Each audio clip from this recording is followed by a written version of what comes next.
क्या माना जाए, भारतीय जनता पार्टी की सरकार में ऐसा घमासान क्यों मचा हुआ है कि एक दूसरे को चोर कह दे रहे हैं? पूरी तरह से सरकार जो है बिखर चुकी है। ओपी राजभर की बात कर लीजिए, वो अपने आप में कुछ ज्यादा चाह रहे हैं सरकार में। तो ओम प्रकाश राजभर अगर इस समय भाजपा से और सपा से बिना सपोर्ट लिए दोनों का विरोध करते हुए अगर अपना चुनाव लड़ लें तो राजभर जीत जाए तो बहुत बड़ी बात। अपने बारे में सोच रहे हैं तो चोर कहलवा देंगे। ये चोर नहीं कहना चाहिए, उनको बिल्कुल माफी मांगनी चाहिए। एक मंत्री दूसरा मंत्री अगर चोर बोल रहा है तो इससे बड़ा क्या ही मतलब दुर्भाग्य होगा किसी सरकार के लिए। क्या भविष्य होगा भारतीय जनता पार्टी का? भविष्य चौपट है।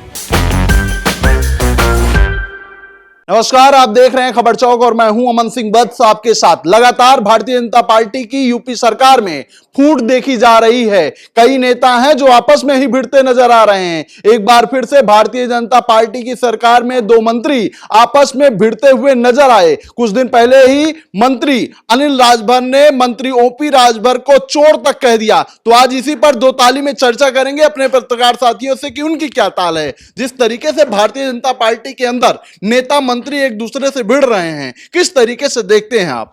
देखिए, ये चाहे राजभर हो, ओपी राजभर हो, चाहे अनिल राजभर हो, चाहे जो हो, ये जो संगठन में कुछ दल आ गए हैं, ये कहीं ना कहीं आपस में ही टकराव उनमें हो रहा है। और मुझे लगता है कि इनको ऐसे राजनीतिक बयान देने से पहले अपना आने वाला भविष्य सोच लेना चाहिए कि कहीं इससे कोई उनको नुकसान तो नहीं हो सकता है। लेकिन ये जो आपस में ही घमासान मचा हुआ है, इसको किस तरीके से देखते हैं? क्योंकि इसका मैसेज जो निकलेगा वो कहीं ना कहीं दूसरा जाएगा समाज में ना।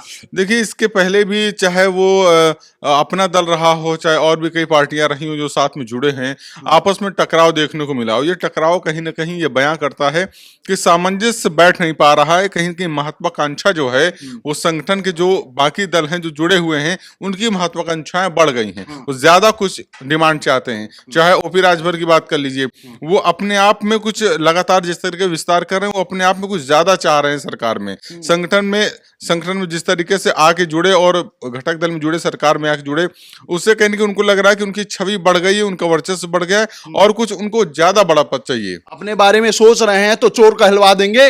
नहीं, चोर नहीं कहना चाहिए, उनको बिल्कुल माफी मांगनी चाहिए। तो अनिल राजभर चोर तो कह दिए, तो अब माफी मांगनी चाहिए उनको। लगता है माफी मांगेंगे। मुझे नहीं पता कि वो माफी मांगेंगे नहीं मांगेंगे, लेकिन मांगना चाहिए उनको। क्या लगता है दीपक आपको, जिस तरीके से चल रहा है भारतीय जनता पार्टी के अंदर, आपस में ही नेता मंत्री विवाद खेल रहे हैं, एक दूसरे को चोर तक कह दे रहे हैं, क्या मैसेज इससे निकल के आएगा? हमारे पत्रकार साथी ने भी जैसा कि कहा कि जो ये छोटे छोटे दल हैं ये आपस में लड़ रहे हैं, मतलब इनके कहना मतलब है कि जो भाजपा के जो एनडीए गठबंधन है इसमें जो छोटे दल है ये आपस में इस तरह का कलेश मचा रहे हैं। भाई साहब, जिस सरकार का सीएम और डिप्टी सीएम आपस में घमासान मचाए पड़े हैं, एक दूसरे से इतर बयान दे रहे हैं बिल्कुल, तो उसमें ये छोटे छोटे मंत्री आपस में लड़ रहे तो कोई बड़ी बात नहीं है।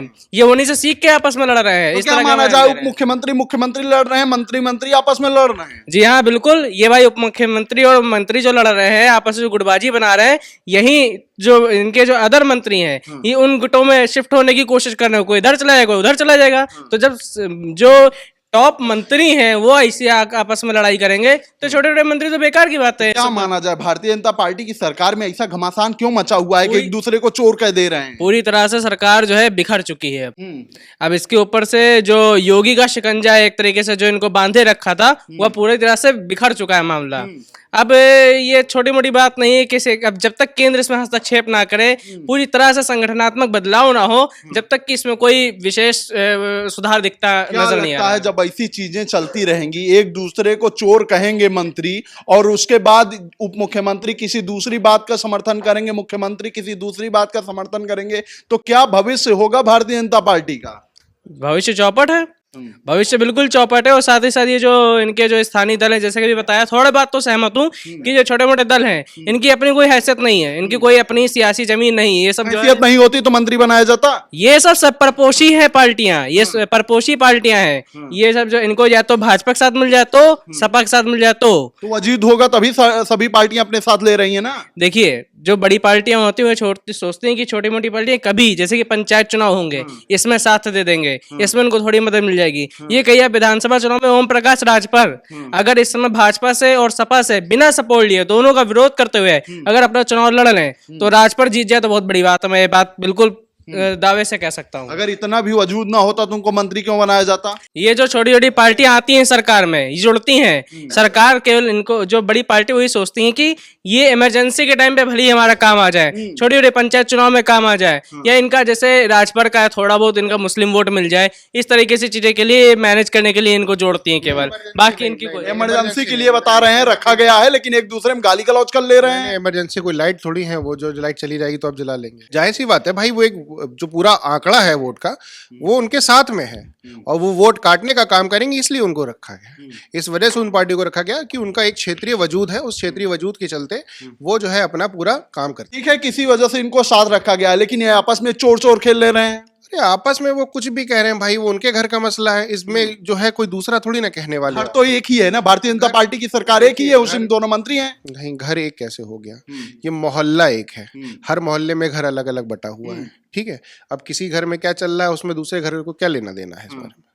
बताइए। इस चीज के जो ठेकेदार हैं वो सिर्फ एक कोई घर है जो उसमें मान के चलिए कोई ज्यादा अमीर घर है, तो वो थोड़ी ना ठेकेदार बनेगा बाकी सब घरों का। देखिए अभी दीपक ने जिस तरीके से कहा कि मुख्यमंत्री और उप मुख्यमंत्री आपस में भिड़े पड़े हैं, बहुत गलत बयानबाजी है ये।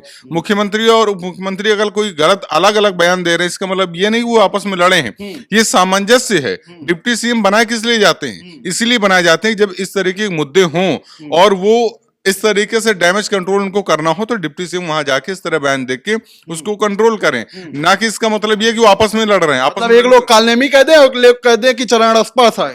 बिल्कुल इसी तरीके से संतुलन साधा जाता है। डिप्टी सीएम किस लिए बनाया जाता है? दो भाइयों में झगड़ा हो पड़ोसी से, तो एक जाके पड़ोसी से मिल जाए और वो कह दे कि घर के मालिक तुम हो। नहीं, देखिए इसमें दो भाई की लड़ने की बात नहीं, इसमें दोनों भाई सहमत हैं आपस में और उनको पता है कि उन्होंने क्या कहा है, क्योंकि मुख्यमंत्री पर जिस तरीके की बयानबाजी दी है कि वो औरंगजेब की औलाद हैं और ये तमाम सारी चीजें बोली हैं, उससे कहीं ना कहीं मुख्यमंत्री के एक पद है और झुकने की तो डिप्टी सीएम ने अच्छा एक भी बार ये क्यों नहीं कहा शंकराचार्य जी से, जैसे कि उन्होंने कहा कि मैं प्रणाम करता हूँ, ये करता हूँ, वो करता हूँ। डिप्टी सीएम को अपने सीएम का बचाव करना चाहिए, जो एक कर्तव्य होता है डिप्टी सीएम का एक सरकार में, कि वो अपने नेता का बचाव करे। भाई उनको उतरना चाहिए। शंकराचार्य से कहने कि आप औरंगजेब कैसे कह सकते हैं किसी भी मुख्यमंत्री को? लेकिन प्रणाम कर रहे हैं, प्रणाम कर रहे हैं आप, क्यों नहीं आपने एक भी बार तो बचाव किया होता? नहीं, देखिए डिप्टी सीएम का बयान, देखिए इस तरह के बयान है, उसमें कोई उसको गलत तरीके से नहीं पेश किया जाना चाहिए। डिप्टी सीएम का जो बयान है वो इस पूरे मसले को खत्म करने वाला बयान है। अगर वो हर बार क्यों डिप्टी सीएम का बयान अलग आता है? कभी कहते हैं संगठन सरकार तो समर्थन कर दें योगी जी का, इसी उम्मीद के साथ तो साथ में है वो। नहीं, पूरी तरीके से समर्थन है। अगर समर्थन न होता तो अब तक सरकार गिर गई होती, मुख्यमंत्री कोई और होता। समर्थन है तभी ये मुख्यमंत्री और सरकार बाकायदा चल रही मजबूती के साथ। कभी सरकार गिराने की कोशिश नहीं हुई? कभी हुई हो कोशिश, इस बात की सिर्फ अफवाहें अटकलें हैं, इसके लिए कोई पुख्ती बातें हैं नहीं कि कोई पुख्ता तौर पे कह सके ये सबूत है। मतलब आपके हिसाब से योगी सरकार में सब कुछ ठीक ठाक चल रहा है? सब कुछ ठीक ठाक चल रहा है। डिप्टी और सीएम की आपस में बहुत अच्छी बन रही है, कोई दिक्कत की बात नहीं है और सरकार बहुत अच्छी। भारतीय जनता पार्टी की सरकार के अंदर सब कुछ ठीक ठाक चल रहा है? देखिए ठीक ठाक तो नहीं चल रहा है, ये जग जाहिर हो चुका है। जिस तरह की चीजें आ रही हैं सामने, मंत्री जब आपस में चोर कहते हैं, भाई एक सीरियसनेस होती है, एक सिंसेरिटी होती है किसी पद की। आप उस पद पे बैठे, आप एक मंत्री दूसरा मंत्री अगर चोर बोल रहा है तो इससे बड़ा क्या ही मतलब दुर्भाग्य होगा किसी सरकार के लिए। और ये सरकार के लिए सोचने वाली बात है।